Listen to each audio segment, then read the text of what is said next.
Hello kabayan, magandang araw. Magkabit pala tayo kabayan ng bumper ng Honda Civic 2009 model.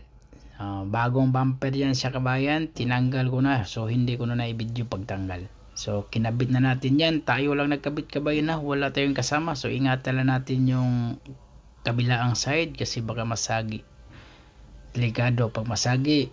Automatic ulitin pag pintura kabayan pag medyo matama yung gas-gas.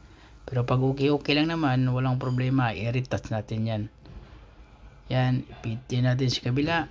Ganun lang kasimple pag magkabit kabayan, hindi ganun mahirap. Yan.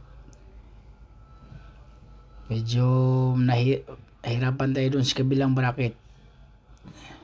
Kasi yung Honda talaga kabayan, yung bracket naman sa may fender dyan, talagang minsan nakauwang talaga yan, nakauwang.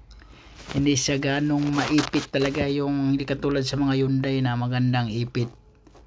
So siguradong hindi nakanganga, parang ganun kabayan, hindi nakauka. So pag Honda, hindi mo maiwasan yan na makauka talaga yung pagitan ng fender saka yung sa bumper. Ganun lang kasimple kabayan ha.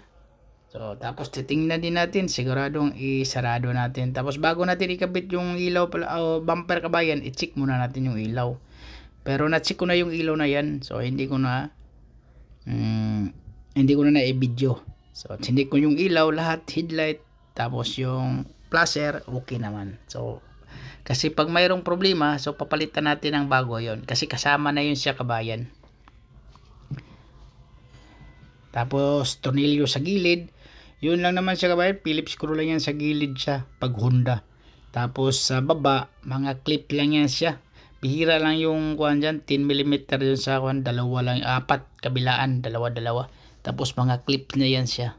Pero hindi ordinary clips yung kabayan, matibay yung clips na yan ha.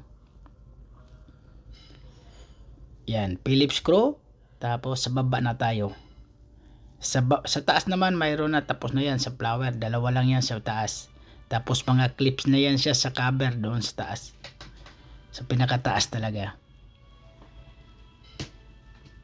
Tapos seating na pala yan kabayan na okay na yung bumper dyan, yung hood saka yung fender, magandang alignment na yan. Yan, mga clips na yan siya. So, matibay din yan kabayan, no? Tingnan mo yung kutsi, umaalog-alog yun, no? Kasi matibay kasi yan yung puspin na yan Hindi basta-basta yung clips na yan pag Honda, mas matibay yung clip na yan. Malaki kasi yung clips na yan pag Honda kabayan.